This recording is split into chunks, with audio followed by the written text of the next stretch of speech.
Phytothérapie avec Jacques Florentin, qui est notre invité, pharmacien de son état, mais également auteur de ce livre que nous vous présentons, Plantes médicinales.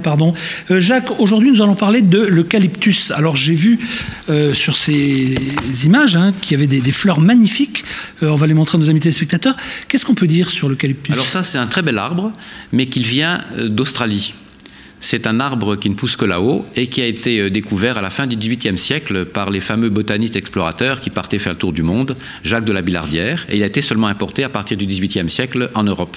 Maintenant, on le trouve dans tout le bassin méditerranéen. Oui, voilà. Et c'est sa feuille qui va être utilisée.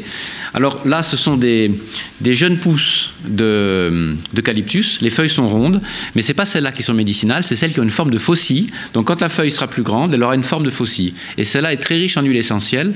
Il y a 20 millilitres d'huile essentielle pure par kilo de feuilles. Ah oui. Alors, les aborigènes... Ça veut dire quoi? Ça veut dire que quand on va essayer de le récupérer cette huile essentielle, on fait ça comment? Alors, ce sont des huiles essentielles qui sont récupérées par distillation. D'accord. Donc, on a un distillateur, comme quand on fait de la Mirabelle, on évapore et on récupère l'huile essentielle pure. Alors, les Bushmen l'utilisaient déjà en Australie, les aborigènes, et ils l'appelaient l'arbre à fièvre. Parce qu'on l'utilisait dans toutes les affections hivernales, les toux, les rhumes, les bronchites, etc. Remarquez aujourd'hui dans nos régions, qui n'a pas un bonbon à l'eucalyptus au moment c'est exactement, de la grippe voilà. C'est le moment d'en parler puisque cette saison hivernale, c'est une plante très utile.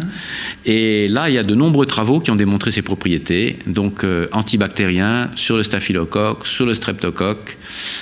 C'est une plante qui a aussi des propriétés antivirales vis-à-vis du virus de l'herpès. Des actions antitussives.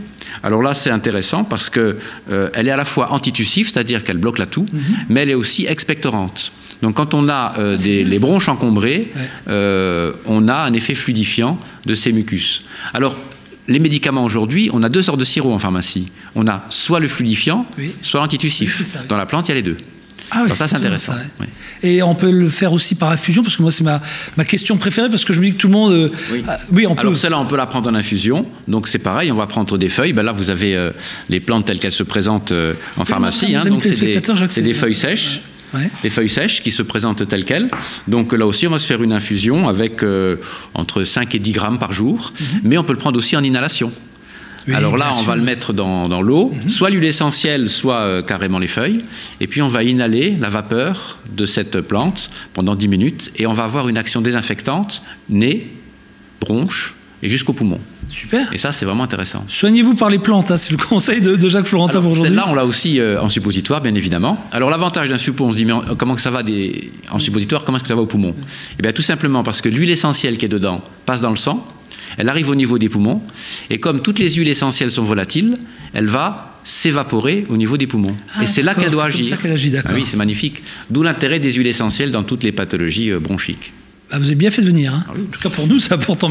Merci, Jacques. Merci.